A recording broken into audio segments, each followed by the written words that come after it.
On today's episode of the Views from Section 400 podcast, it's a lot of playoff hockey, playoff basketball. We react to it all. And the Giants made a trade. Got the 10th pick for Dexter Lawrence. Deep dive into that. Deep dive into some baseball. The Phillies and the Mets suck. It's a packed show, a long show. We'll see you guys soon. Thanks for watching and listening. And just like that, we're back.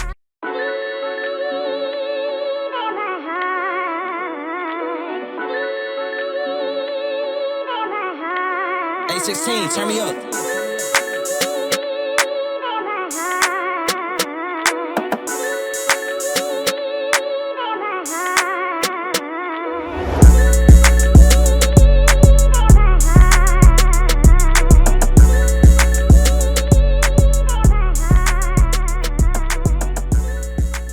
Welcome to episode 260 of the Views from Section 400 podcast. Today is April 21st, 2026.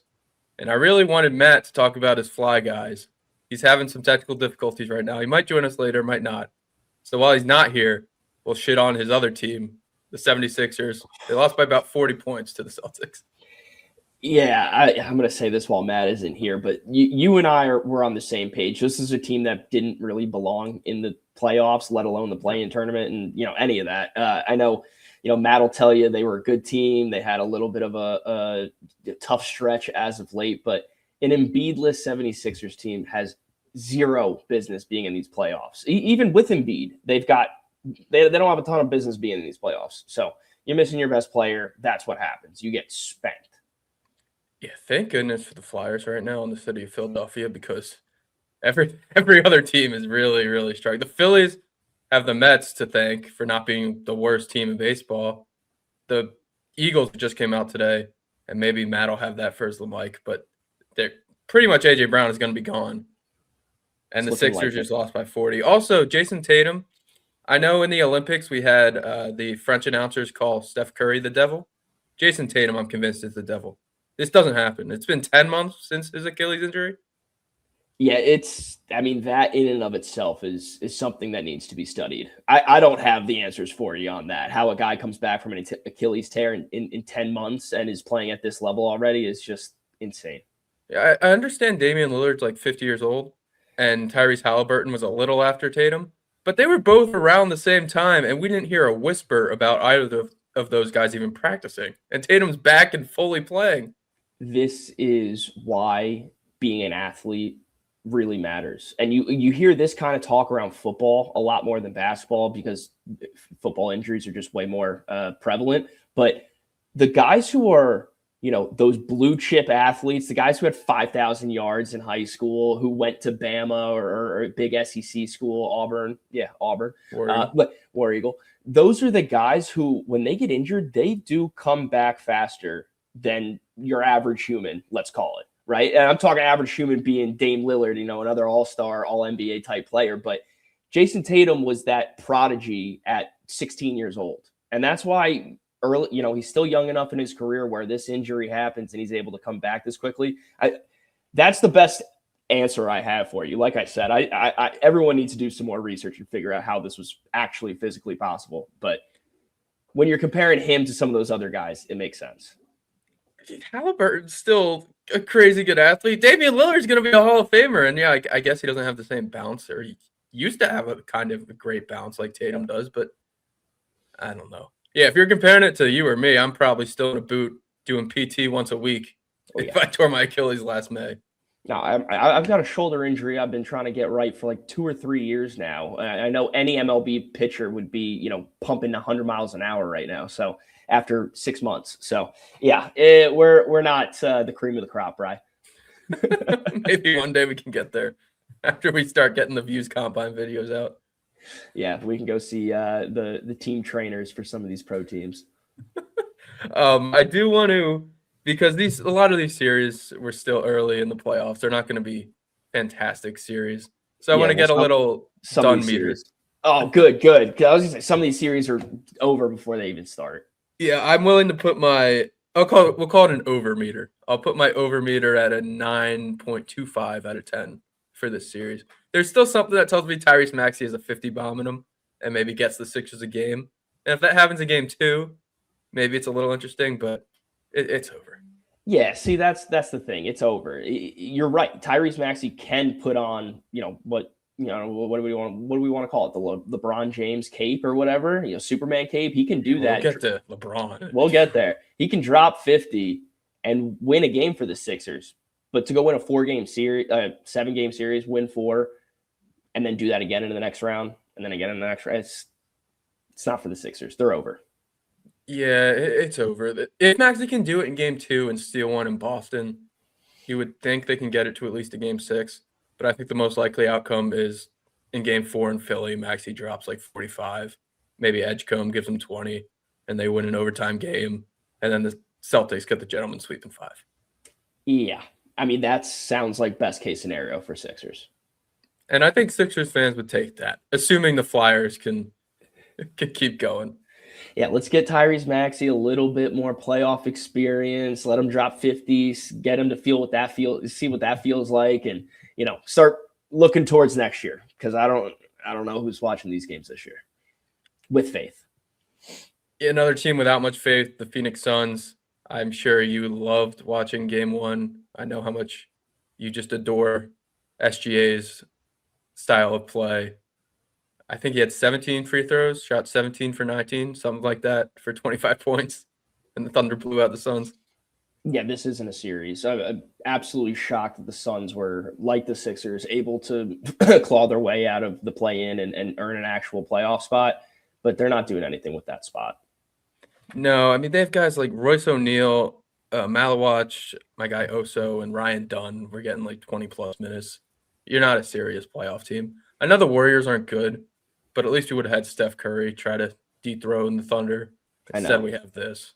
Yes, that's exactly what I was hoping for as well. Because Steph, like we're talking Tyrese, like we're talking like LeBron, he can come out there and will your team to 50 points and a win. And he could do that 3 or 4 times. I don't think there's nobody on the Suns that's doing that. All right, like when we were talking about their playing game the other day, I think Dylan Brooks was the best player on the court. Jalen Green had 71 points in 2 playing games. I'm thinking of it somebody else. Dylan Brooks was really good for them. But Jalen Green has been their best scorer, but you can't go into a playoff series with Jalen Green as your best. He dropped 17 in this game. He came back down to earth. Devin Booker just has no interest in playing basketball. 0. Grayson Allen was healthy, but he didn't play. I don't know what's going on with the Suns. Yeah, I don't know what's going on with Grayson Allen either. I mean, not that I really keep tabs on him, but I saw that he's been in and out with like an ankle injury or something like that. He was cleared to play, and then the coach just said, no, we're good. We're going to play Ryan Dunn 25 minutes. It's not a bad idea. Grayson Allen's been okay. I think he averaged 18 this year. I'll never be a fan of him. Well, for other reasons, sure. But if you just need some points, they're obviously stuck on trying to score. Dylan Brooks is your second best option right now. The Suns are a joke. This series is over. Do you think Brooks and Shea are friends? They play on Team Canada together, but yeah, that's like why I'm kind of leaning maybe, but also I don't know. From what I've seen, Dylan Brooks doesn't seem like a very likable guy. I don't know how many friends he really has on or off the court. Apparently, he's a family man. Like I want to say there was a scene with him in that documentary about Olympic basketball where he hosted his family. And it looked like they were having a good time, and he seemed like a normal human being. Oh, you could still be a normal human being and not have friends, like especially when it comes to. Well, let me rephrase. When it comes to like your profession, like if everybody in the NBA hates him, he can still be a normal dude and have a good life. I guess that was a lot more common in like 90s NBA than it is. Yeah, exactly, right? Everybody's buddy now. Like LeBron loses a series and is about to retire and is, supposed to be throwing chairs and everything. And like, nah, he's smiling and dapping up the other team. Like, what are we doing? Yeah. Oh man, I want to see LeBron do it. Well, we'll get to LeBron. We're not there yet. All right. We're not there yet. We got to talk about the Cavs and the Raptors. Oh wait, no, we got to give our over meter for Suns and Thunder. I think we're both at 10. It's just as over as the first game we talked about. First series, I'm giving a 9.25. This series is I still can't give it a complete 10 though. At 9.95. Brother Shea, Chet, Jay Will, all these guys would have to get hurt. Harkenstein, even all of them would have to get hurt for me to be like, yeah, the Suns can make a comeback in this series. It's the same thing with Maxey though, and it's Devin Booker is just a little bit better than Maxey, where maybe he just wants to play basketball for a couple games. Yeah, I haven't seen that. That's also fair. And that's the thing too, though, is even if he does want to show up and play some basketball, he's playing the best team in the league for the past 2 years. Like the Thunder aren't going away from Devin Booker. I can promise you that. I want to see a game where he at least can make it close, because I have a feeling we're going to get 4 20-plus point blowouts. If he had that dog in him, we would have seen like a Cavs Donovan Mitchell from last year sort of team, but he doesn't. Yeah. I think that's fair. I mean, they brought in CP3, they brought in Kevin Durant, like nothing worked. It's not going to work. They went to the finals. They lost, but they got there. That was an extremely uncompetitive finals. It was close-ish. What did that go to 6? I remember everyone saying if CP3 didn't get hurt, they would have had a shot or won it or whatever. I'm not buying it. Yeah, story of Chris Paul's playoff career. I think it went to 6. Just like Embiid, right? Just like if Embiid actually played a full playoffs, the Sixers would actually win a title. Yeah, right. The Suns started okay, yeah. So the Milwaukee won 4 in a row. The Suns went up 2-0. And then Milwaukee won the next 4. It was game 5 that was the super close one that kind of decided the series. Is this where Chris Paul got hurt? Yeah. Yeah, that Bucks team they were on one though. Giannis wasn't going to be stopped. Chris Middleton was the best number 2 in the league, the best sidekick in the league at the time. He was so good. And Drew Holiday was balling out. Drew Holiday. That was a great team. PJ Tucker. The people's champ. I bet PJ Tucker over 1.5 threes every game of that finals. I think it hit 5 out of 6 times. PJ Tucker, man. Just be sitting in the corner shooting threes. All right, Cavs Raptors. This one feels like a snooze fest of all snooze fest. I also hate that this game, I think every game of this series is on Prime. I don't know how you feel about the Prime games, but playoff basketball should not be on streaming. I hate it. When the playoffs first started the other day, I was looking all on the YouTube TV, TNT, and all the other channels you would normally expect to find it on, and I couldn't find it, and it actually got me aggravated. So I decided to click the Amazon Prime button and just put on a show on Prime and headline. Here's the NBA playoffs that you've been trying to find for the past 15 minutes. And yes, I do understand that it's 2026. I could have just Googled what streaming site or channel is the game on. I thought it'd be easy. They just don't make it easy anymore. Yeah, there should be like a warning before, and I know they probably have every game now where they're showing like next up, and they have the games on Peacock, the games on ESPN, the games on Prime, but just on the NBA app, send a text blast out every morning at like 8 a.m. with what channel each game's on. But my biggest gripe is, so we're in this time frame where you have playoff basketball, you have playoff hockey, you have golf on the weekends, you have a bunch of stuff on, baseball. Playoff basketball, I'm not going to watch a game for 2 hours, and that's the only thing I'm going to watch. I want to flip around during commercial breaks, and I can't do that when it's on Amazon Prime. There's that. You're absolutely right. Flipping around to something else or a commercial break during a halftime again, it's 2026. We got quad boxes now. We got YouTube TV's got a quad box. Yeah, I gotta go switch all the way to Amazon Prime to get the game, and then it's halftime. So I'm trying to go catch up on everything else, and then I gotta go get a separate quad box over. Come on, just slide it in. These companies, these streaming companies, man, they're making it so hard for the average fan. Yeah, and this is also a very specific gripe, but I don't know, some people might also have it. When Amazon Prime has the football games, you can, like, when you're on that screen where you can make the window bigger or pause it or fast forward, rewind, you can click on stats, and it'll show you the team stats. Yeah. Why don't they have that for basketball?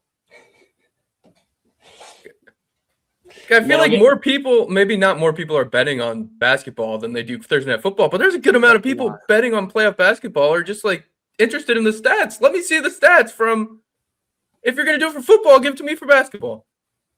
That is really interesting. I noticed that they did that for football. I didn't notice that they don't do it for basketball. I don't know why they wouldn't do it for basketball. Like you're saying, people bet, people check stats. It's a very intriguing thing to have there. And if you're going to go so far to do it for football, why not basketball as well?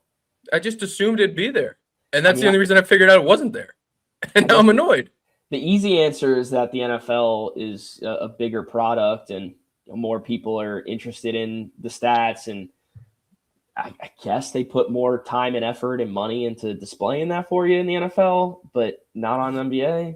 Yeah, I guess it's the whole AWS Next Gen Stats thing for the NFL.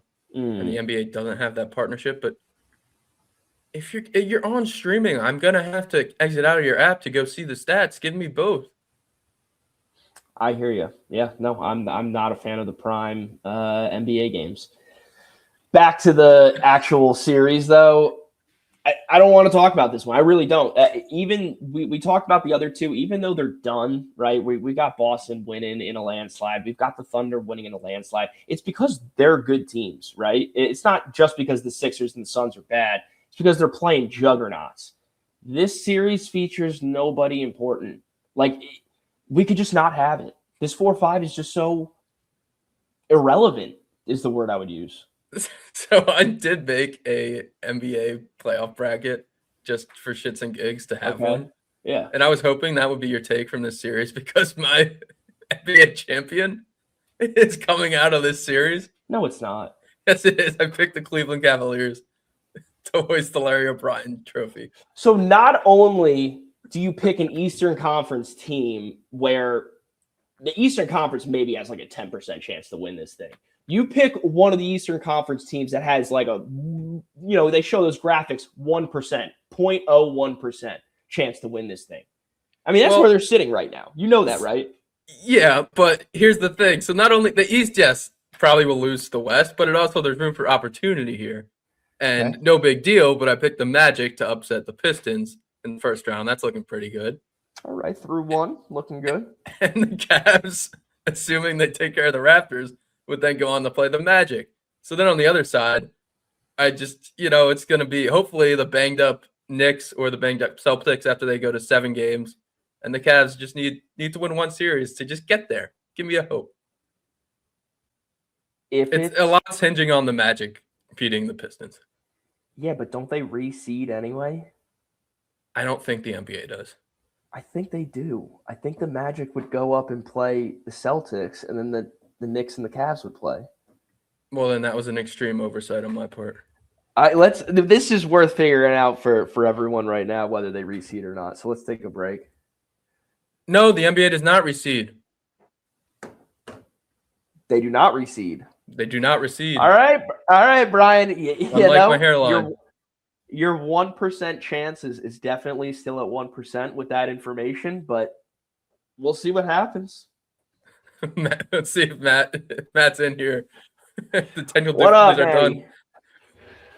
Am I back? Oh, yes. You're back. Dang. We can hear him. It just took me the last 15 minutes trying to troubleshoot the microphone issues. My brain was fried after work, so that was really, really, really, really took a lot of strength to put together all of that. Whatever. I don't know, dude. The Flyers won on Saturday. I was not missing the show after the Flyers look absolutely electric and potentially have to, come into the series 1-1. I hope they got up 2-0 by the next time we're talking. But I don't know what you guys went over. I don't know what you didn't go over.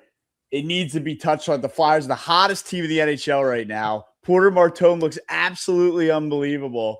And it's just out of all A.J. Brown to the Patriots, the Sixers look like a disaster per usual. The Phillies are 8-13 and in the midst of the worst start since Pete Buchanan was the freaking manager. Oh my God, man. The Flyers have masked all the pain that the 3 other teams are all causing right now. So I really had to put it together there to make sure this microphone was working. I got my all black Flyers hat on in good spirits. And yeah, for everything that the three teams are doing, the Flyers are masking it all. Yeah, I'm happy we got that in from you. We started with the Sixers, and I basically verbatim said the Flyers. I really hope Matt gets in here because they're carrying the city of Philadelphia right now. Oh my gosh, it's been unbelievable. I mean, ever since Porter Martone came up, their hottest team since the Olympic break. I mean, they were down and out. I mean, the first team ever to be past 60 games of the season and like 9 points out of a playoff spot to make the playoffs. And not only did it, they're up 1-0. I know we're going to know the outcome by the time people are watching this, but holy smokes, man. The Fly Guys are back. All right. Yeah, I guess. Well, anything else you want to say about the Flyers before? You know, other than that, I'm ecstatic at the way they're playing. The boys are buzzing around. Porter Martone looks to be the real deal. And they're the hottest team in the NHL right now. I mean, are they going to win the cup? Probably not. But the way they're playing, all you got to do is get red hot, which they are, and you got to have a red hot goalie, which they have. So the formula for a run is there. It's only going to get tougher. I mean, probably going to have to play Carolina next series, which would be, you know, we beat their AHL team in overtime to secure the playoff positioning. So that's, you know, let's just get through Pittsburgh here, man. But, you know, it's a long way to go. But awesome.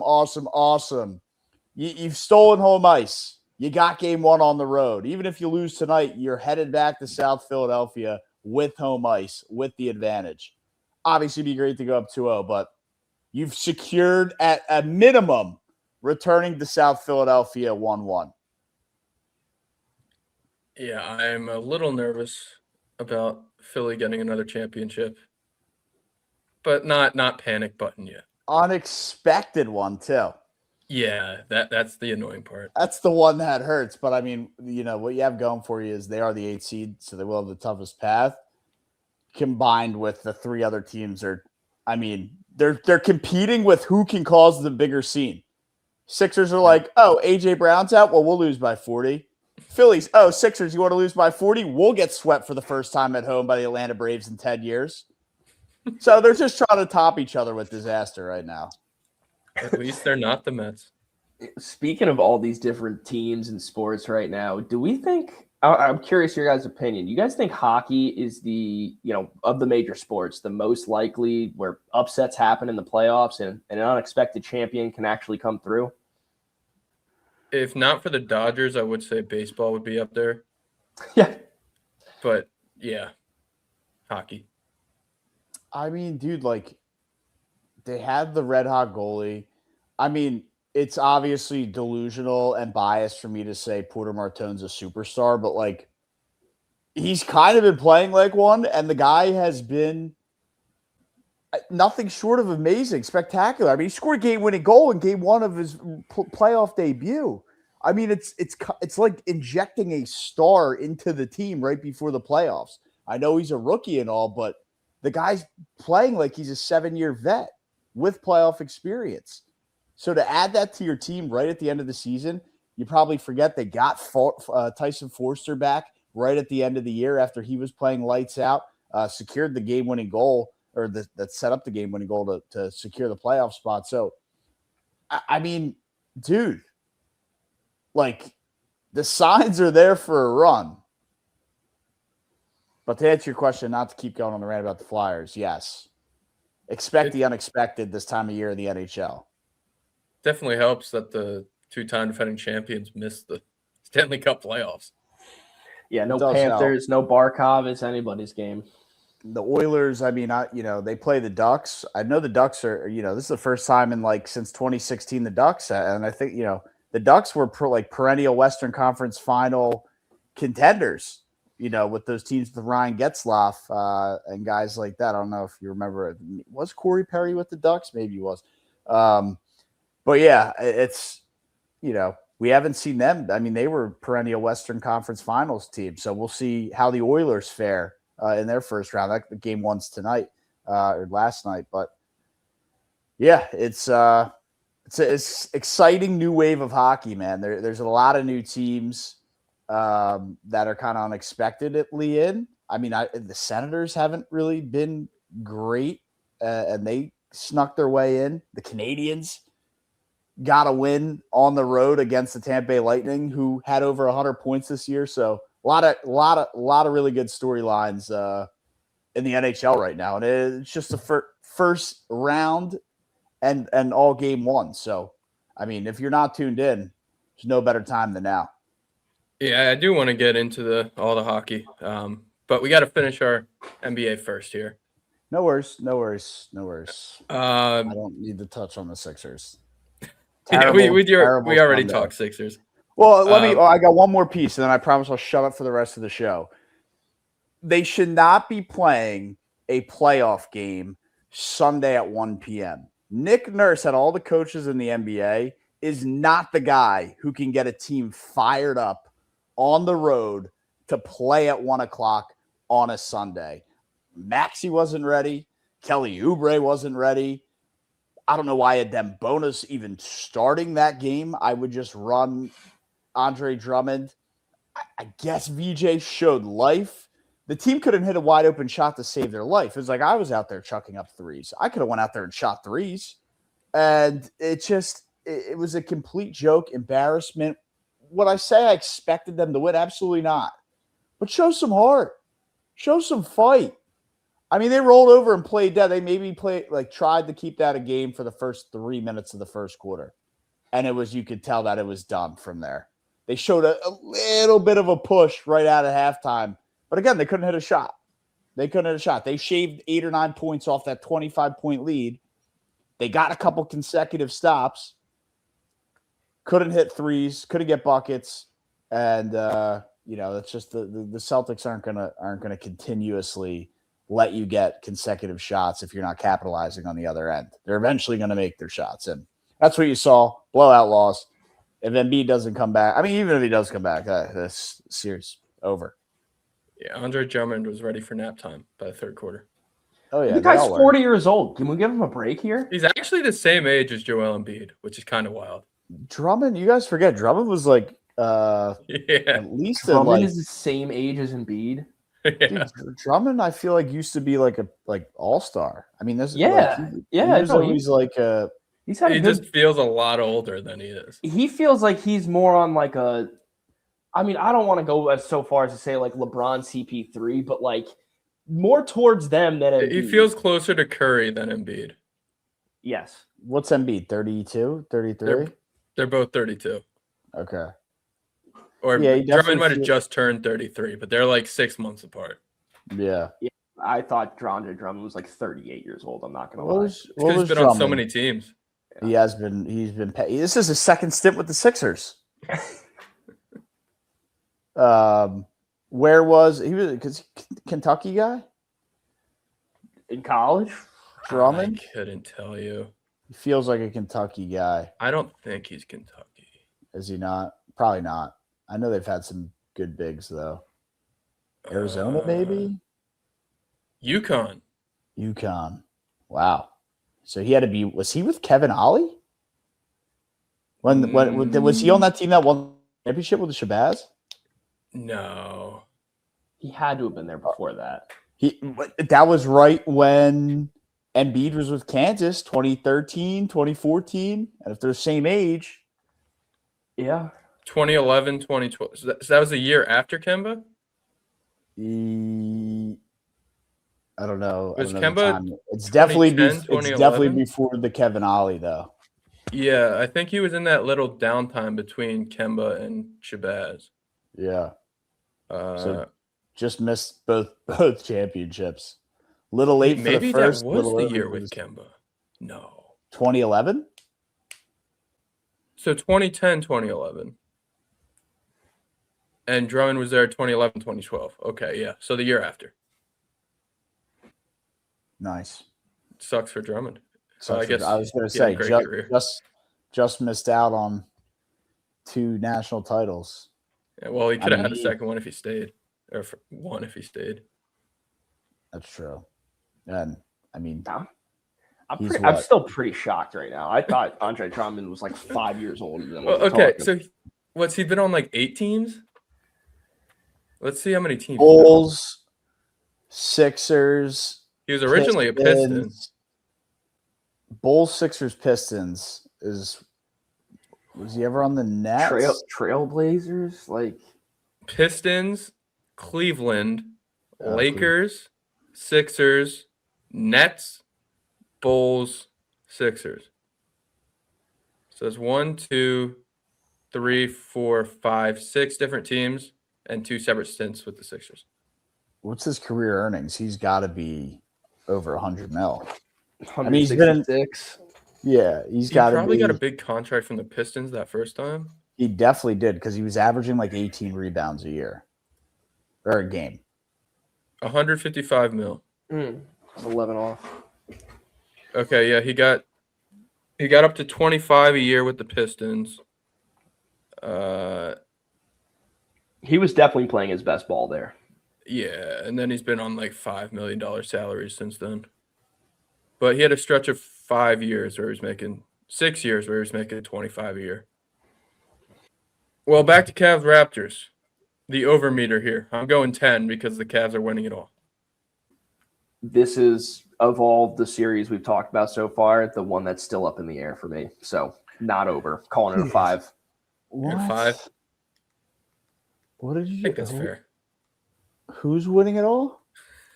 Yeah, I guess I didn't know if you heard this conversation before you got in here, but No. in my bracket, I have the Cavs winning it all. I mean, best of luck, man, but this should not happen. I like the path. It's what I said in a few less words. You're like biased because like Donovan Mitchell roots for the Mets. So I like him for that, but I like the path. The East isn't that good, and they might get the Magic in the second round. James Harden led Cavaliers team. James Harden just has to be the point guard. He doesn't have to lead anything. That's Donovan Mitchell's job. Point guard's usually the leader, but yeah, that's what we thought with when he was here, and we said he just has to be the point guard. Embiid will lead. Yeah, but Embiid, big man, injury issues. I'll take my chances with Donnie. he's a playoff riser. I got to give that to you. Like he'll have some big games, but like I don't know. The Cavs We've have done been this before. frauds. Yeah, We've done this before. They had a better team last year. they did. They were the 1 seed last year. Yeah, but they were the 1 fake 1 seed. They're like the Pistons this year. The East always has a fake 1 seed. Why is it always just because they try so hard in the regular season? Yeah, every year. It's like it used to be the Hawks when LeBron was with the Heat and then the Cavs. Then it was true. The Cavs last year and now the Pistons this year. It's always a fake 1 seed. It's kind of crazy. It's just because The the one Pacers team some tries, years were up there. this one seed tries so hard. The Pacers were a 1 seed. They would play. I don't know if you remember that Hawks team as an 8 seed. They gave them a run for their money. I think the Pacers ultimately won. But yeah, we ball. The Cavs aren't winning it though. I mean, if anything, the Celtics are primed. I mean, if you want the best finals, OKC versus Boston would be the best matchup right now.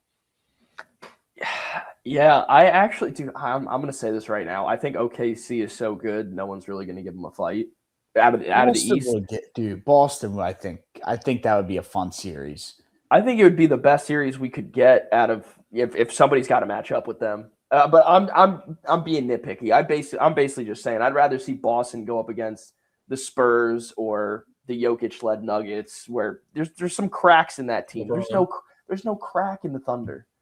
Yeah, I mean, LeBron versus the Celtics one last time. No. Lakers Celtics. Unless Luka or Reeves come back tomorrow, this Lakers team, they already won their championship. It was winning that game 1. They can't go all the way. LeBron at 45 years old is not leading them all the way. He's only 41. Yeah, exactly. All right, Matt, your over meter for this series. Cavs Raptors. 1 to 10. What meter? Over. How over is the series? 10 is over, 0 is not over. Who won game 1? The Cavs? Yep. I think the Raptors come back and win. Boom. So you're giving it a 10 in favor of the Raptors? It's over? Yeah. What was this? Scotty Barnes' first time in the playoffs. Brandon Ingram's getting baked before every game. He's been doing it for 20 years. It would make for a funny graphic if you said this was over in favor of the Raptors. Sure. Over in favor of the Raptors. All right. I don't care. Love Come it. after me. All The right, Sixers fan is going to say the Cavs are done. Blazers, Spurs. This was a great T-shirt game. More teams need to bring back the T-shirts and do this kind of stuff like they do in college football. Wasn't a great game on the court. Yeah, just the Spurs are a way better team. The Blazers don't have anybody that can match up with Wemby. I mean, and that's a lot of teams don't, to be fair. But it's a massive difference here. I mean, Wemby can just kind of do whatever he wants out there. Denny Advia, I think, obviously the Spurs are going to overshine him here, but I mean, what a player he's turned into. Definitely deserves most improved. And I think going forward, maybe the Blazers have a superstar to build around, but this is just as much. I mean, you have Drew Holiday, you have Scoot Henderson, you have the Klingon guy. Is Jeremy Grant still there? He's probably still hanging around. He's got to be old now too. But I mean, Is he 35? they can build around Denny Advia, but there's even with Advia scoring 30 points, they don't have enough to compete here. How is Jeremy Grant only 32? Dude, that could have It's sworn because they 35. come into the league at 18. Yeah, but he was part of the Trust the Process Sixers. He was at like 18. Yeah, but that feels like 20 years ago. The Trust the Process Sixers, Brian, were 10 years ago. 2012? 10 years. 10 years was like the end of it. Yeah, but the beginning was like 2012, 2010, right? When Tony Roten was balling out in like 2011. Like 2013, like 2012, 2013 to like 2016, 2017. So not that long ago. So if we're in 2026, I don't know, 15 years ago. Yeah, I guess Grant came in towards more. He wasn't playing with like Roten in the original. No, he was I think he was on the team with Jahlil Okafor. Yeah, that would make sense. Okafor and Nerlens Noel, he was around there. Yeah, He wasn't Roten and Isaiah Cannon. I don't believe so. And Lavoy Allen. What a team.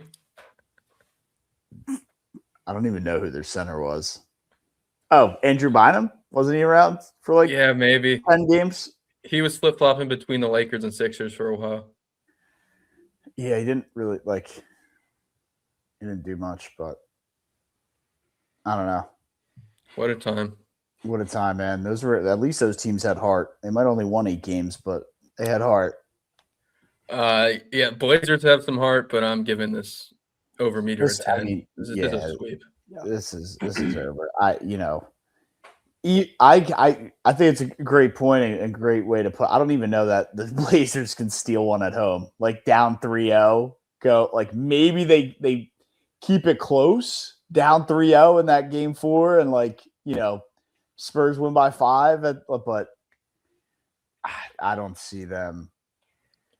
Yeah, I think it's always really hard to call whether it's going to be a clean sweep or a gentleman's sweep. You never really know how a team's going to respond after being up 3-0. Do we take the game off here, or don't try as hard here and then go win game 5, or do we just win game 4, shut it up, and move on to the next series? We see it go a lot of both ways pretty often in the NBA. Yeah, in the earlier rounds, I feel like it's easier just to get over with and get that sweep. Also, the Blazers will have some extra fans in attendance besides the ones that actually buy tickets to the game when they're at home. Did you see the owner didn't fly out the two-way players? No. Yeah, he didn't fly out the two-way contract guys to San Antonio. I mean, that's kind of understandable, right? I Why, feel like you need to get them in for the end of the game when it's a blowout. just that they're part of the team. You would think they would be allowed to fly with the team. Are they? Yeah. Though? They're two-way players. I mean, do they have somewhere else to be? No. What do you mean? They I'm gotta saying show face. they got a G League game going on. I don't even know. They're not getting in the NBA one. Yeah, but you gotta get the teammate chemistry grade up and give out high fives to Denny Advia and show face. Make the coach look good in front of the coach.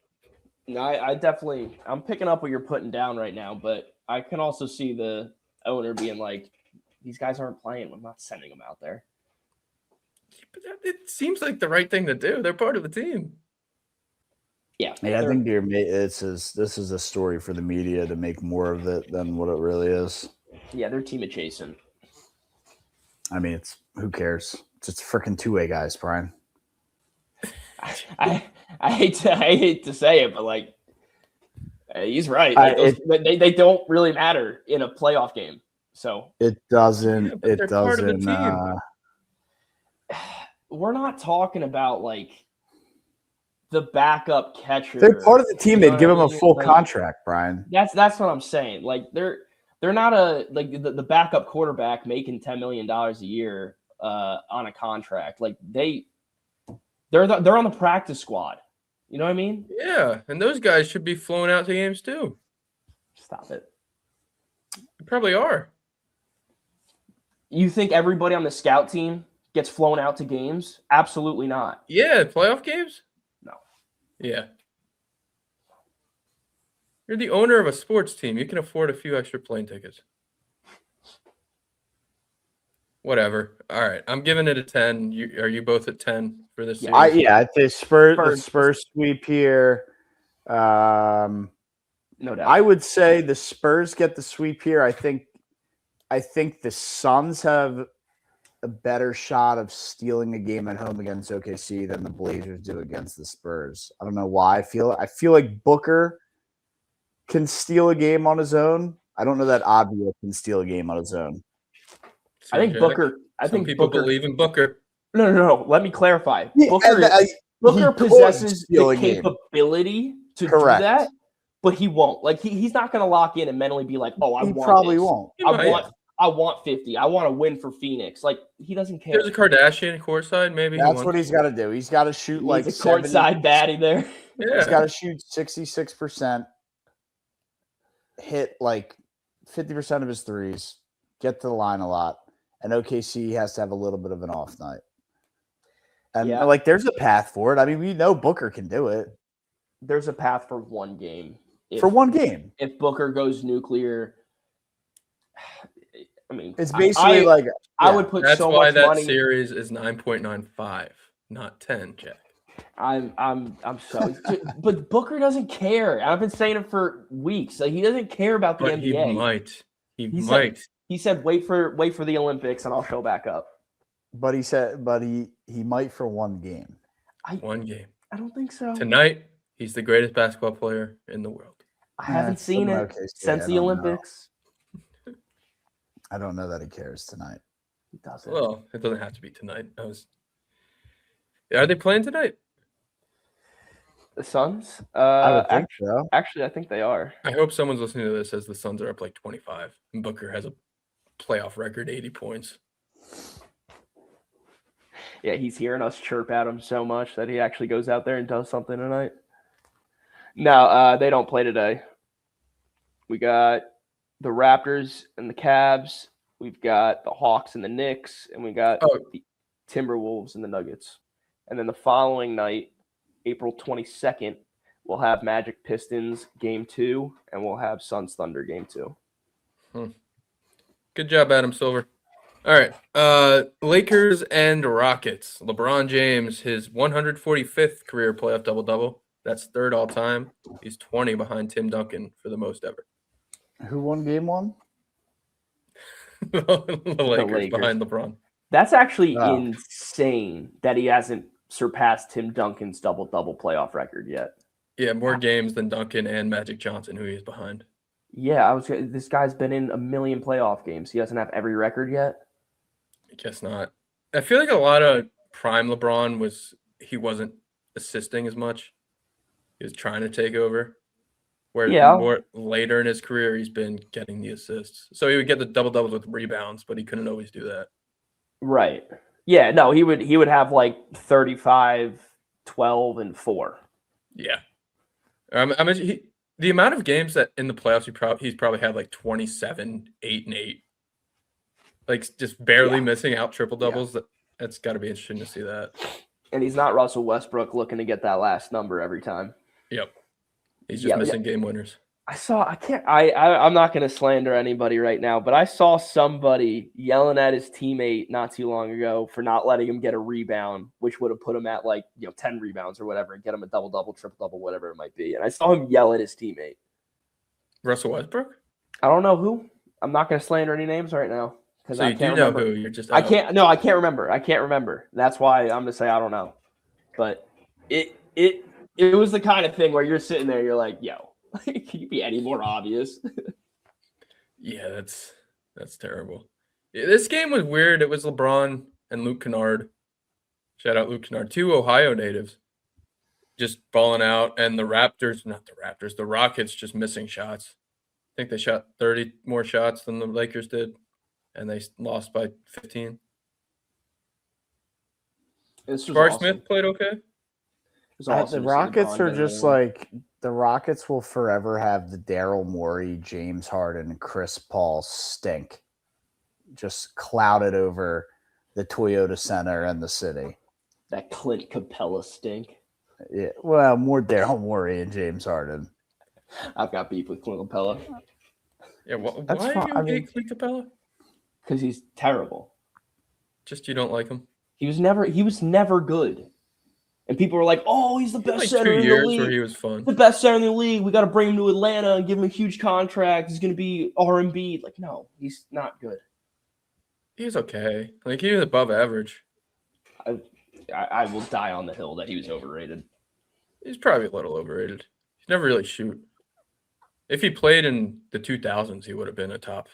People would talk about him like they do. What's a good? Maybe Dwight Howard.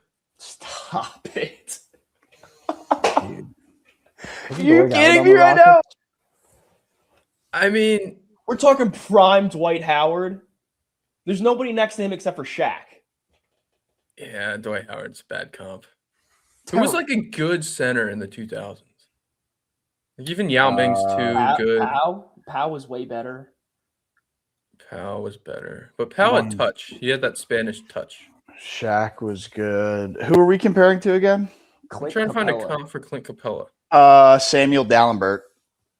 I don't even know who that is. Yeah, that's a good one. I mean, look up like the. I mean, honestly, I kind of put that out of my ass, but I think it kind of is. He's a Walmart Amari Stoudemire. Not a horrible comp. I like Samuel Dalembert. Yeah, it's a good one. Because he how about Roy Hibbert? Don't you dare talk about Roy Chamberlain like that. Yeah, Hibbs was the big man for some of those 1 seed teams. Yeah, with Lance and Prime PG and Lance. Clint Capella was a fine player. He was a fine player with a couple of really good years. I think in his average years, maybe, and I'd have to go back and look up Samuel Dalenbert's stats because like Dalembert never, like the good years from Clint Capella, like Dalembert never had. He would never had those a couple good years. Did he? I mean, are you looking at the stats? I'm about to pull up his stats, but I feel he had a couple of years where he averaged around a double-double. What were Clint Capella's good years? Like 10 and 10? I mean, he was an all-star a few years, I thought. Oh yeah, okay, yeah. This might be disrespectful of Clint Capella. Yeah, Dalembert was not that good. I've never heard of that guy. I remember him being much better than these stats say. What was his best years? His best year, he averaged 10.5 points, 10.4 rebounds. The year before that, he was at 10.7 points and 8.9 rebounds. So right around a double-double. He averaged 7.8 boards for his career average was 7.7, 7.8. But like you look at Clint Capella, Clint Capella's best year was 18-19 in Houston. He averaged 16 and 12. Yeah. 17 and 13, Jack. Round it up. Did I read that wrong? Yeah, 17-13, then he went 14-14, then he went 15-14, then he went 11-12, then he went 12-11, then he went 11-11. So he's much better than Samuel Dallenberg was. Yeah, but also for Clint Capella being a bona fide center, right? Like he's not playing a stretch. Clint Capella. He's not playing. I do. Yeah, he's not playing a stretch 4. He's a certified 5. And this dude never was over 65% shooting in his career. That's terrible. Yeah. I feel part of what made him fun was he would always miss like a bunny and then get the own. That's what I'm saying. He was that guy where I'm watching the game and I'm like, dude, did you never have a coach tell you to use the backboard? Like you're a big ass center with 0 touch. Yeah, no, terrible. All right, I got to stop beefing on Clint Capella now. We got to move on, guys. Yeah, we got to get back to the current Rockets. No Kevin Durant. I feel like I don't know what the issue is, but if he doesn't play in this series, I'm giving it a 9 on the over meter to the Lakers. If Durant comes back, I'll go 7 Lakers. I think LeBron's got 1 series in him. The Rockets can't score. Yeah, I will say I do think LeBron can get 1 series if there's no KD on the other side and they shoot that inefficiently. But dude, between Luke Kennard going crazy and the Rockets shooting that bad, like, do we really think that this is sustainable? And LeBron only had, and I know he's 41, but he only scored 19. You got to think they'll get that up to like 26. He scored 19 on some tough shots. So Yeah, I don't know if I'm saying he's getting 26. The Rockets play good D, but I don't know. Kennard's been good this year. I think he's not going to score 27 every night, but he can be a contributor. Agreed. I don't know. It's probably just the LeBron magic clouding my brain, but he's going to turn back the clock and get 1 series. The Rockets, this isn't their year. Fred VanVleet's out. Durant's been injured. It's not their year at all. I don't think why it's not either. give it to LeBron? It's not either of these teams here. The Daryl Morey, James Harden stink will haunt them for a very long time. So, over meter. I'm with you. I feel like a 7. 6.5. All right. I think I'm leaning closer to 6 than I am 7, though. Yes. On paper, this is probably the best series we're going to have. Game 1 was okay, but Nuggets, T-Wolves. Jokic looks skinny. This is more over than the Lakers-Rockets series. 8 Not giving the for Wolves the anything. Nuggets. 8 for the Nuggets. I'm with you there. 8, 9 even. Nuggets. Come on, Jack. Bro, I Edwards love Ant. is your dog. I love Ant. I That's love your Ant. boy. I Really? love Ant. Jokic is the best player in the world. Jokic is the best player in the freaking world. No one can stop him. Simple as that. I'm at like a 4. I know Jokic is really good, but Jamal Murray, I don't know. He's just been weird the last couple of years. He Agreed. got a lot from the free throw line in game 1. I like Ant and I like Gobert just trying to bully Jokic at least.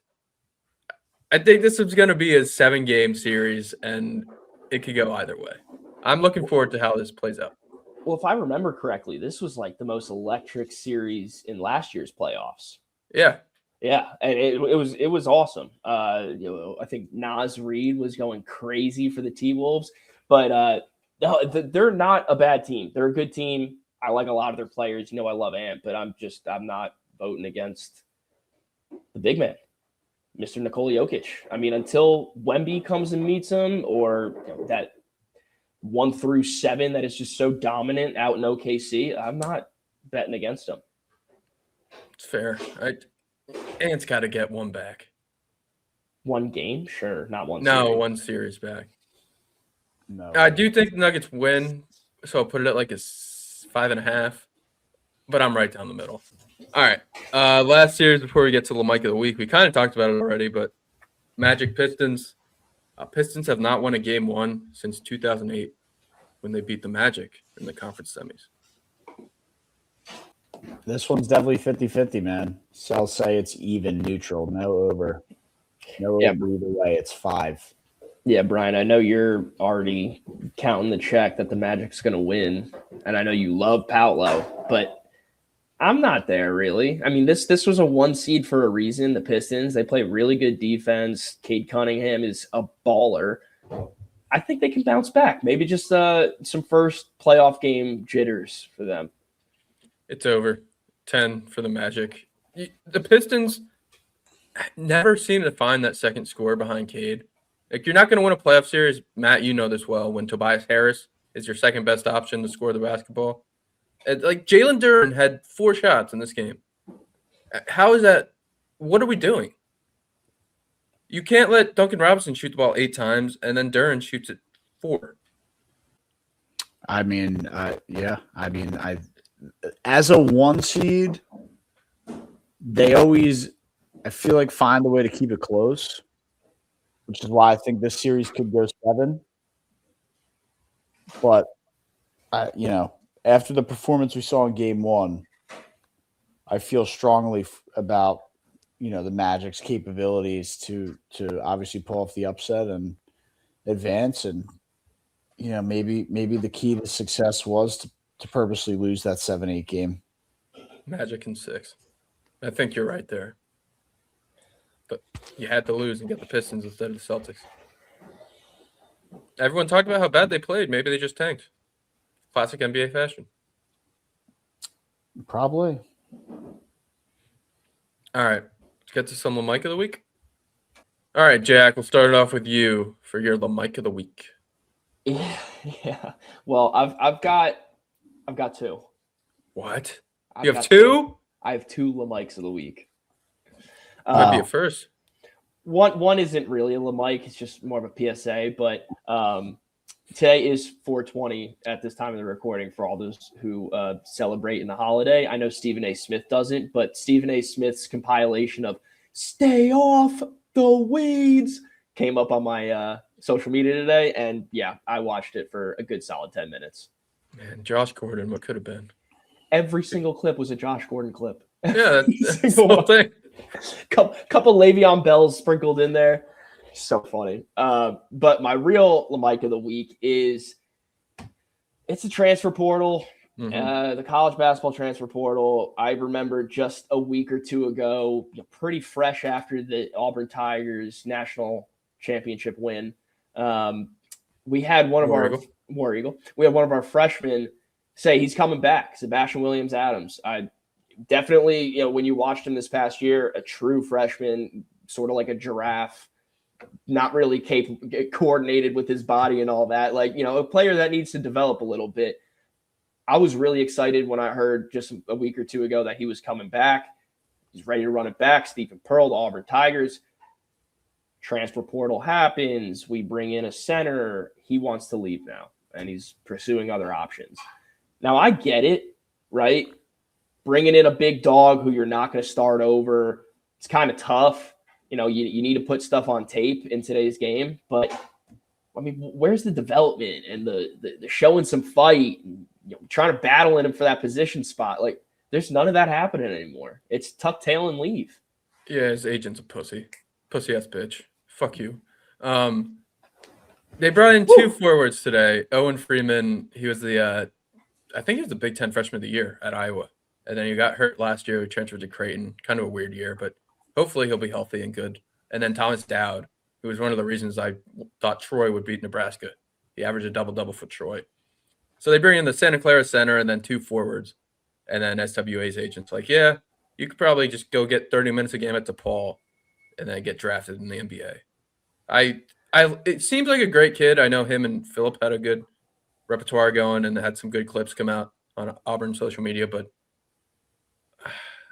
I don't want to root on his downfall, but I kind of want to root on his agent's downfall, and maybe that's rooting on his so his agent learns. The transfer portal sucks.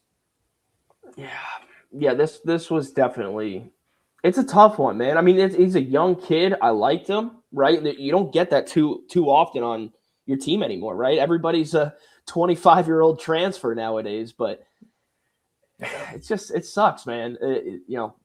everyone always complains about, not being homegrown and the loyalty and this and that. And it's just the whole system is it's tough. It's not right anymore.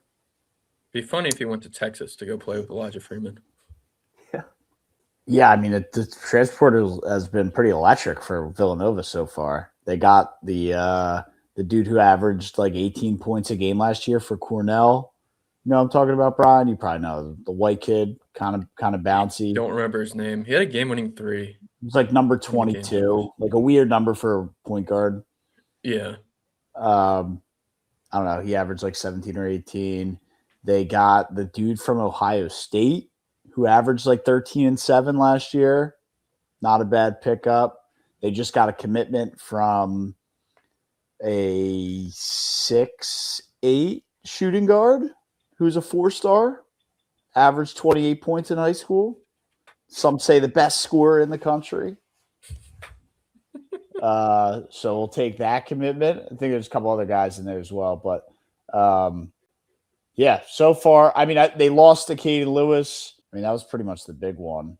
I know they lost a couple other guys. But, yeah, we'll see. I mean, look, the Villanova definitely has the NIL funds to attract good talent, some of the better players in the portal. So, and Willard, I mean, I know we can question his end of game coaching and is he a super clutch coach? Probably still always going to get out coached by Dan Hurley, but he can put together a good roster. Yeah. After what we had from Kyle Neptune for the last 4 years, he'll be able to ride on those coattails for a little bit until people start getting pissed that the guy can't make it further than the Sweet 16. Yeah, that's the big thing. You just got to be better than Kyle Neptune. Right. So he'll have an extended leash to ride those coattails out. But if you keep losing in the first weekend or making the Sweet, I mean, eventually the pressure is going to start heating up. The seat's going to get hot. Yeah. Jack, I also think Auburn will be fine without SWA. I'm not really worried about him leaving. I know. And that's the thing. It's like, to Matt's point, teams reload, right? I'm not saying just because we lost this one guy, that's screw the transfer portal.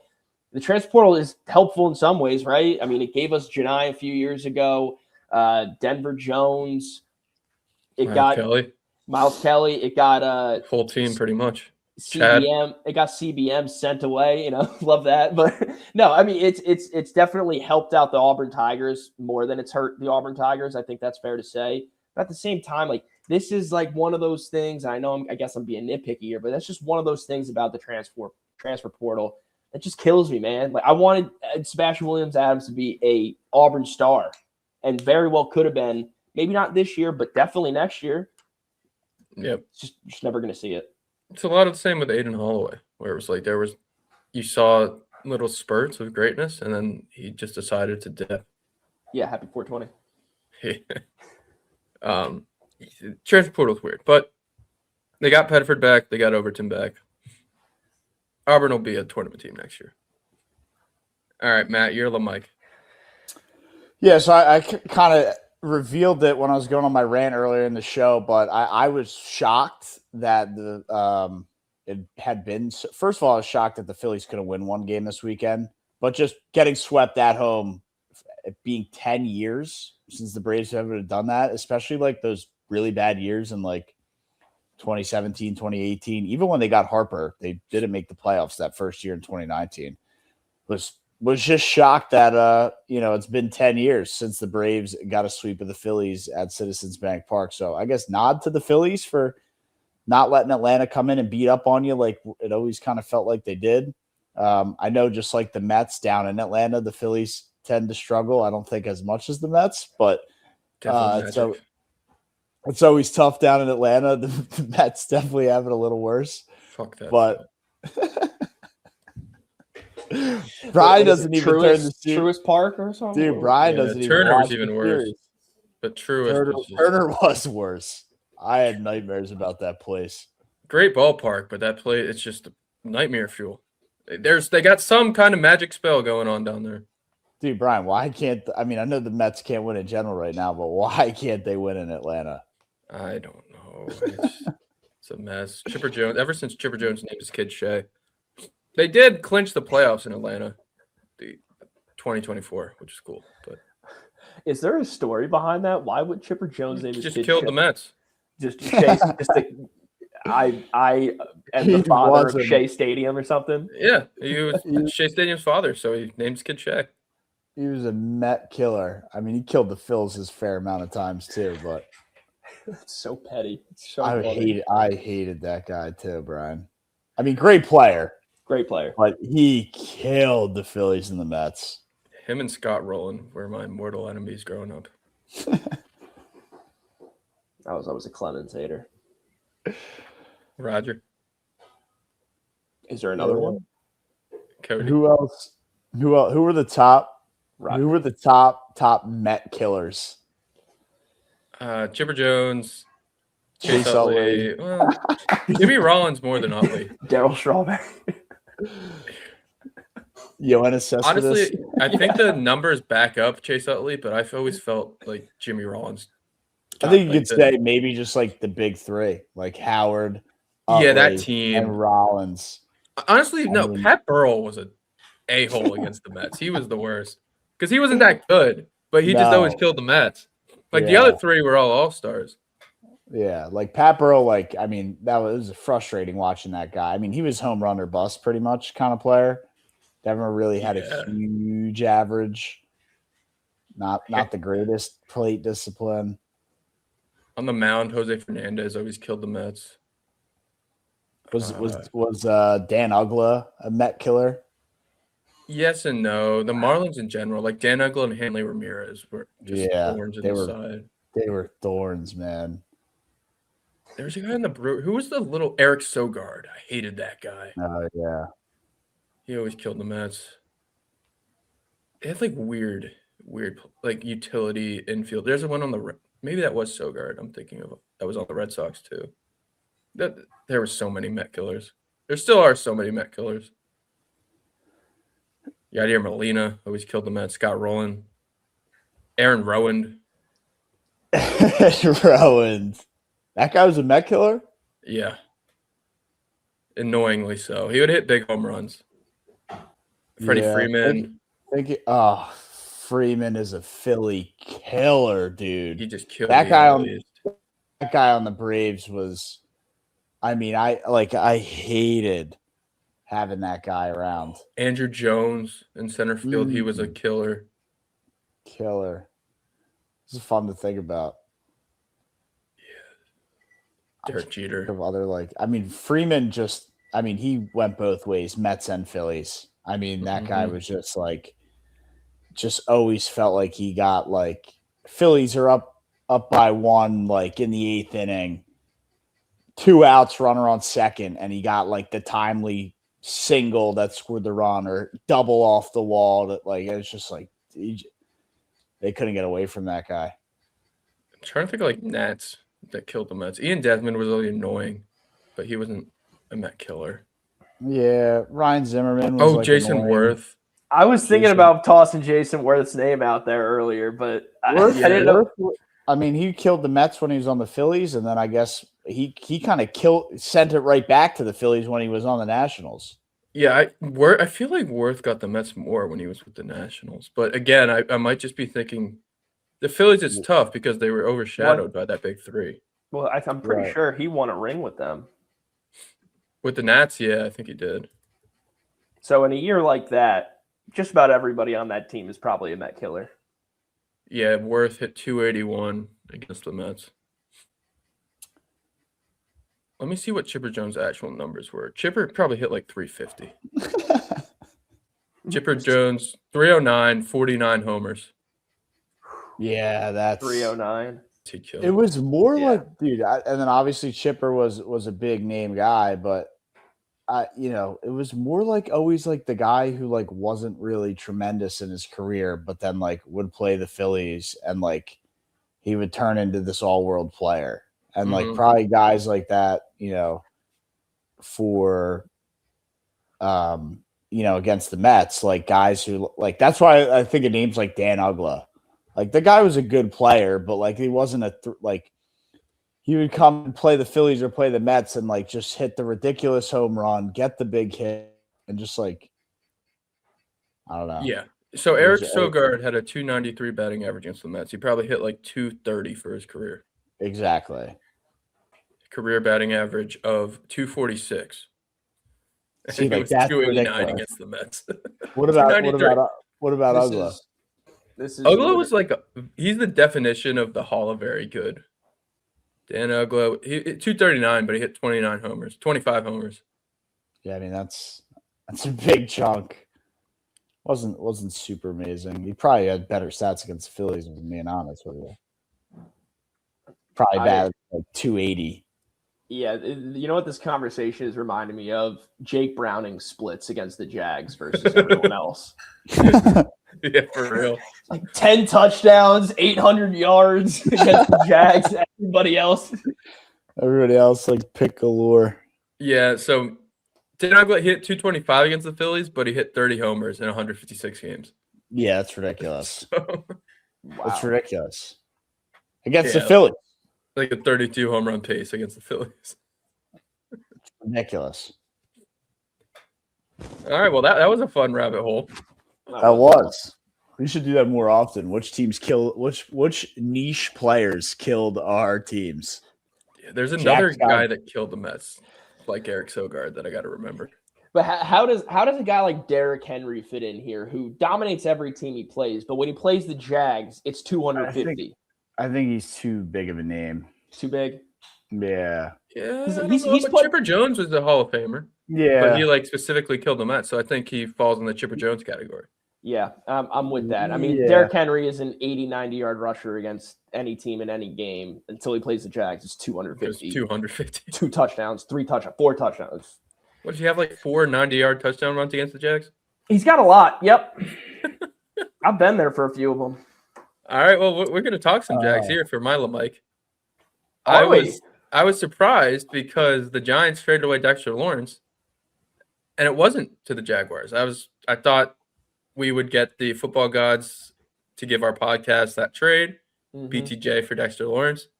Instead, he goes over to the Bengals, my third favorite team, and we get a 10th round pick, 10th overall pick, first round pick. Pretty incredible compensation, I would have to say. The Jags were definitely nowhere near giving you guys a 10th overall pick. It feels like this is a win-win. A very rare win-win trade for both teams. You think it's a win for Cincy? Yeah, they lose Hendrickson. They need defense. They got to keep Burrow there, and they can never stop anybody. And you get a premier Pro Bowl caliber defender. You're probably just going to draft defense at 10. Why not just get a proven guy? Yeah, I get that, but why not just pay Trey and use the pick on a rookie salary? And it feels like you could have done Trey Hendrickson and the 10th overall pick, and now you just have Dexter Lawrence. But I think the relationship was already rocky with Trey Hendrickson. It definitely was. Which, maybe there's always an ego thing. So was he asking for more money than now he was worth because he felt disrespected? Was ownership offering less because they thought, that's not what they're going to do? So it was already a little bit of bad blood in the air, which I think ultimately forced them to not. Well, I don't know. Did they? Where's Hendrickson now? He had to go to the Ravens because of the Crosby shit, right? Yeah. Yeah. And so you lose him, and I mean, Dexter Lawrence is a good player. 2 different positions too, right? Like Hendrickson's coming off the edge, Lawrence interior. Yeah. I don't hate the move. It certainly shows you it just cost you the 10th pick of the draft because the owner or the GM, had Hendrickson fired up. I think Lawrence, a little bit younger than Hendrickson? I mean, Hendrickson's like 34. What's Hendrickson, 34? I think he's 32. The amount of 32-year-olds. I thought they would. You get a little bit younger. Hendrickson's 31. Okay, 31, so not horrible, right? 31's the new 27, right? Or 31's a new 28. I mean, it Depends on feels who like you're it. asking. Yeah. Feels like with modern medicine. I think the guy's been relatively healthy. He had some issues. Last Some couple of years issues- he's been. Some issues recently. I I- guess maybe a little more. It feels like a win-win for me. I mean, Lawrence will be good in Cincy. I don't think anybody got robbed. No, like, and the Giants are going to win the Super Bowl now. Yeah. There was okay, we'll pump the brakes there. But I don't Lawrence had bad blood with the Giants front office. So if you look at it from that perspective, you're like, okay, well, the Bengals maybe didn't have to give that much up to get him if there's already a rocky relationship there. And you're already moved on from Hendrickson. So if you're the Bengals, you're like, well, shit, they're fielding offers. We want to secure value. We lost Hendrickson.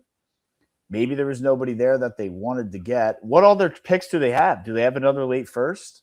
Are they picking twice in the second round? I mean, they could have. Those are fair questions to ask. I know, and look, I didn't want to make it sound like the Bengals were getting robbed here. It was more of the Bengals just didn't manage this correctly. No, and it started with Hendrickson months ago. Right, and of course, once you're at the point where Hendrickson and the Bengals front office was like, you kind of have to move on. Even if you end up giving him the money, you're going to be pissed about it. If you don't give him the money, he's going to be. It just wasn't going to work out at that point. But yeah, that's why you can't let it get to that point. That's why you see Trayvon Walker getting that fat extension right here, right now, just so we don't have to do this whole song and dance at right before the season starts, and then into the next offseason, like the Bengals are dealing with Trey right now. Dealt with Trey right there. I just think that it could have been, and we're always talking about how like the Bengals defense sucks and Burrow's career is being wasted, and it's the Bengals. It's their fault. Yeah, they probably want to get a proven guy instead of draft another Shamar Stewart that doesn't want to sign with the team. The Bengals have a second, a third, a fourth, 2 sixth, and 2 seventh. So no first, but they still have a lot of capital. You never know. Maybe, I mean, I don't give Joe Schoen a lot of credit, but maybe he's not drafting. He's not allowed. It's no. I'm saying in terms of like, the Bengals could have been like, we don't want to give you our 10th, and they could have, maybe they're like, well, we have other offers a little bit later in the first round. If you want this guy, like you're gonna have to do that, or we're gonna pull the trigger elsewhere. And maybe they're bluffing. Maybe they did have offers, but the Bengals, back to the Hendrickson situation, you already had lost him, right? It's not like it was like, do we go with Hendrickson and then we'll keep the pick? It's like, all right, well, shit. If they go and give him somewhere else, then now we're out Hendrickson. We miss out on a proven D tackle. We don't even know if we're guaranteed production at number 10. The draft is a good draft on paper, so what they're saying, but you never really truly know, right? Agreed. So. They kind of were like, shit, let's get a proven guy, 28. And that's what they went and did. So that was their plan, to try and clean this mess up. And maybe you could say it cost them a little bit more than it cost the Giants, considering they were in not a great situation, having to give him up. But flipping him for a first round pick, 10th overall, I think the Giants can be happy with that, considering he asked for a trade. Yeah, they're probably thrilled. Giants are thrilled. They get 2 top 10 picks. They're going to be great. You can draft Caleb Downs now and probably go draft a wide receiver. You can do both. Before you had to choose. Now you get a good safety, a good linebacker, and a good playmaker, and you're going to have great offense. Who are they getting at 5? It's going to either go Caleb Downs and then Jordan Tyson, or Carnell Tate and then like a Sonny Styles. So take either receiver. Good receiver to pair with. So you want a good receiver more than you want a safety or a linebacker. Do I have that right? No, they could do both. No, I understand they have 2 picks, but that's 3 positions there. And in your 2 scenarios, you gave a wide receiver in both of them. Well, yeah, you need the wide receiver, and then you need a playmaker on defense. That's not an edge rusher because you have 46 edge rushers on your team. For sure. But I'm just saying, there's not a world you think where they go Downs and then Styles, a safety and linebacker duo. Probably not, unless you have enough receivers there. Like, I think it's at least the leaks, and you take draft leaks with a grain of salt because everyone thinks they know what's going on and nobody knows what's going on. But it seems like Jordan Tyson is a top 10 pick, and Carnell Tate we know about. So there's going to be 2 receivers there, and you can get one of them. Yeah. And maybe Mekhi Lemon. Maybe they like Lemon. And we'll see Thursday. I would love to have a Lemon party after drafting Mekhi Lemon. Don't know what that means, but You don't want to know. Send me some lemonade. I don't know. Brian, what's our broadcasting program schedule the rest of the week? Thursday morning we'll have our draft preview, and then we'll obviously talk about hopefully the Flyers fly guys up 2-0, 3-0, however many games between them. And then Thursday we'll at least stream the first 10 picks, maybe the whole first round. We'll see what's going on there. But we'll be live on draft night. Who has first pick? Titans? Yeah. Yeah. No, Titans are on the clock. No, Raiders. The Raiders are on the clock. Think about Cam Ward. Yeah, Titans were last year. We got to snap back to the new season. Huh? They have the Titans second have pick? 4. Who's 2? It's gotta Raiders, brush up on Jets, the draft. Cardinals, Oh, Titans, that's right. Giants, Browns, Commanders. It's so crazy when you're not picking up at the top. You don't even know who the order is anymore. I was looking at it heavily today. That's the only reason. If my team was picking 5 and 10, I would be too. I mean, last year I forgot we had a top 5 pick. I thought we were 6, and then it was 5. Yeah, you guys took an edge rusher with like 4 at 4, right? Was it Carter? It was Carter and Dart. Abdul Carter. Yeah. But Or you no, guys was had he a 2? you Was he had a 2 trade- They were overall? 3. No, 3? Travis Hunter was 2. He's I knew 3. that. I knew that. You had to trade into the first round though to get Dart, right? They traded again. Yeah, they drafted. Yeah, so Carter they didn't hold that pick. No. Makes sense. right. All right. Sounds good to me. Brian, last thing. Found the ultimate Philly killer. It's Brian Anderson when he was on the Marlins. You remember that guy? I do remember that. He was only in the league for like 3 years. He had career slash line of 251, 336, and 403. Against the Phillies, he batted 322, 398, 539. He had a career 739 OPS against the Phillies 937. How many ABs? Probably like 30. He was on the Marlins for 7 years. 7? That's enough. That's enough ABs. There's no way. Brian 7 Anderson, years? Brian Anderson spent 7 years with the Fish. What? Career slash batting average of 251 for his career against the Phillies 322 over 7 years. That's impressive. Holy how was he there that long? He was dialed, dude. I remember him being good, but 7 years? Brian, it's the Miami Marlins. They're the most 250 irrelevant baseball franchise. But 250 I just wow. 251 is like just okay. I mean, you're a good major leaguer, I guess. Yeah, okay, so he was playing as recently as 2024. I had in my head he retired in like 21. Or like he's out of the league by 2021. You want to know another one? 25 home runs and 73 RBI in 79 games versus the Phillies. Ryan Braun. Oh, I mean, he was an MVP. Steroid. When 25 home runs in 79 games? Yeah, that's crazy. It's ridiculous. Brian, when you brought up the Brewers earlier, I was thinking about tossing his name out there, but you know, he was MVP caliber, Chipper Jones-esque. I feel like he didn't Won an really MVP. fit the bill. He stole it from Matt Kemp. Yeah, stole is the optimal word there. Well, oh no, I can't make a good pun there. The ultimate one, though, not that everybody cares. Vladimir Guerrero, the original, not junior, batted 389 against the Phillies in over 337 plate appearances. Vladdy had an awesome career. 390. Yeah. 390 against the Phillies. Yeah, 318 for his career. That's ridiculous. Vladdy, winner of the week. Winner of the week, Vladdy. All right. Well, we will see everybody on Thursday twice. We'll see you Thursday morning for the normal podcast and then Thursday night for the NFL draft.